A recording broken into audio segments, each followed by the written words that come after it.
Hey guys, this is Soul Reaper coming at you from the game War of Colony. I'm in server 160, trying to see where I can actually show you. Oh, I think it was in there. So, server list. I'm in 160, okay.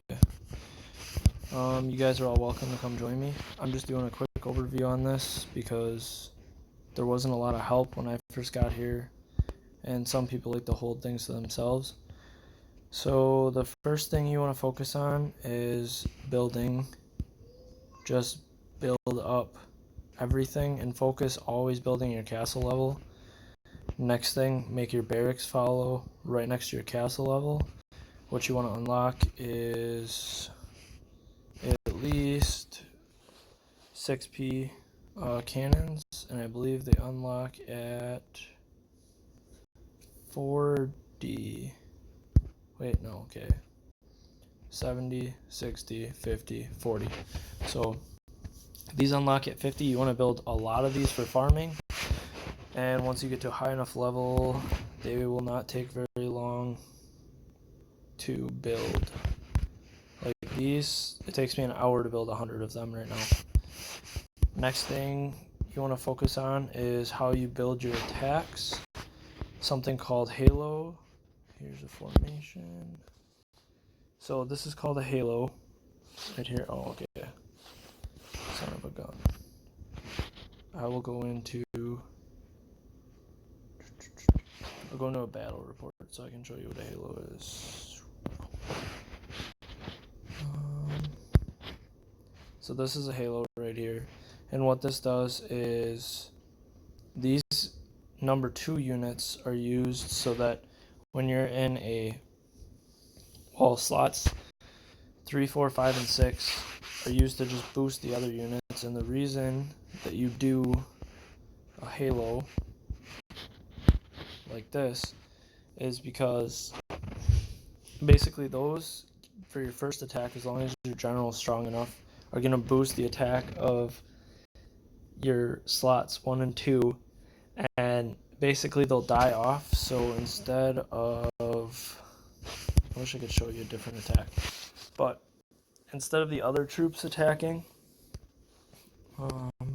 so cannons attack all troops, grenadiers attack the front 3 rows, and then cavalry attack the front and the row directly behind it, and then musketeers or musketmen only attack the row directly in front of them, not front and back. Musketeers do the most damage.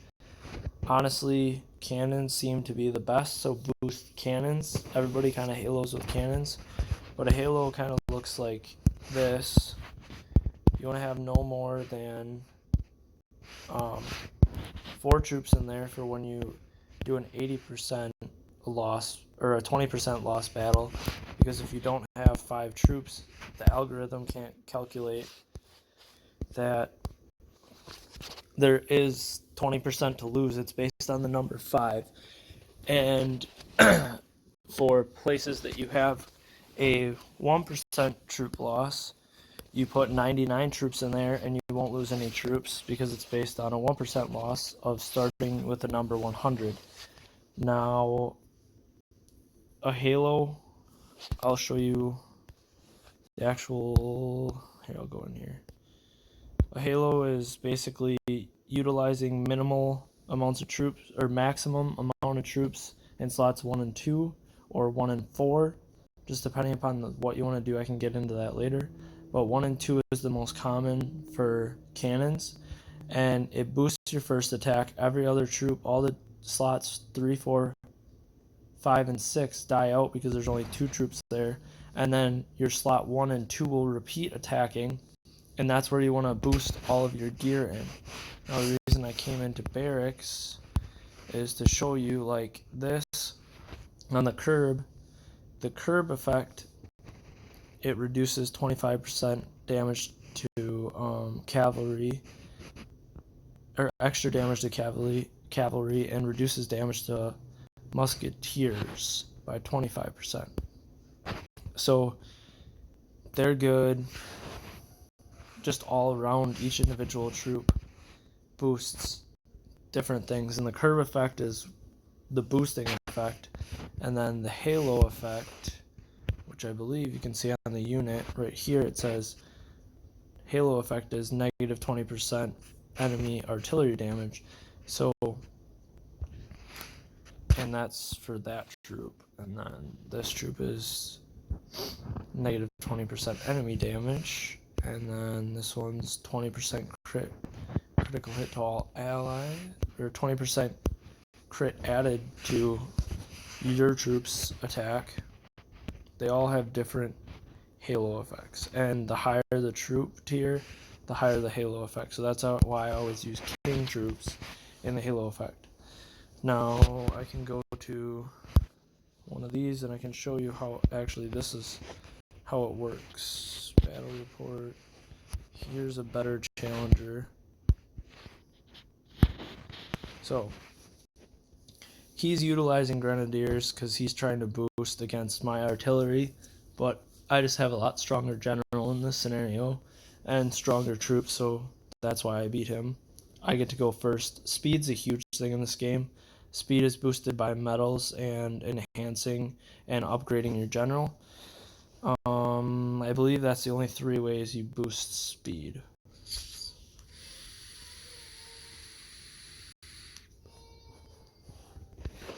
The little icons you see at the bottom are all little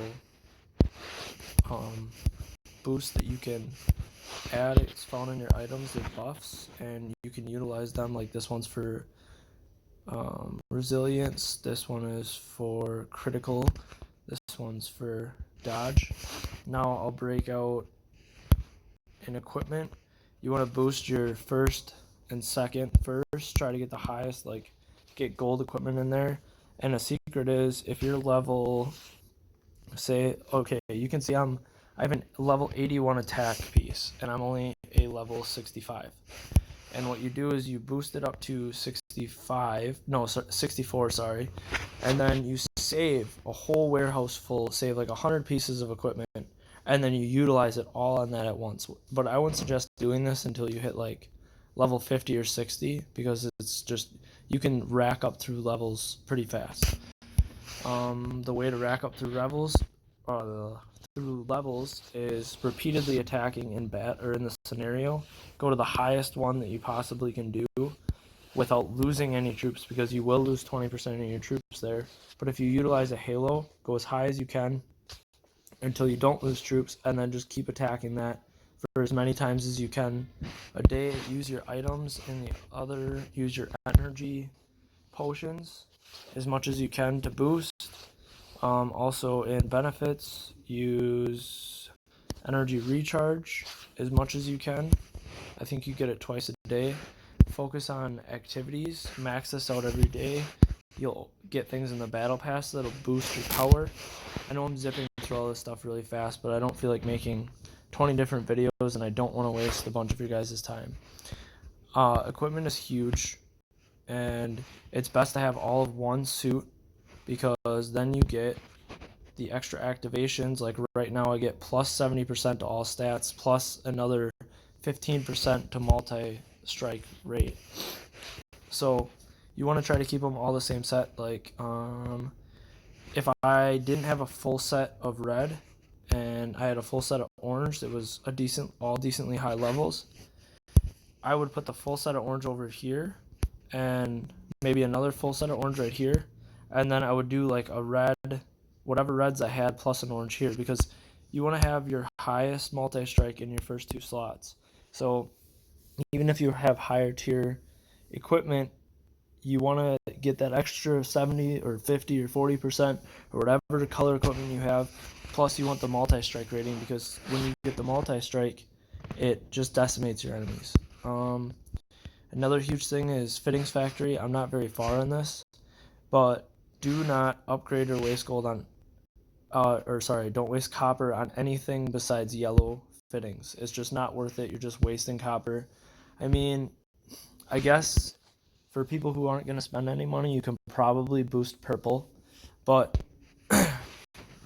you're just going to be wasting a bunch of copper that you could be saving or utilizing for something else. But this is actually also a good way to save copper. Like if you don't have gems and you don't have shields, you can pretty much upgrade.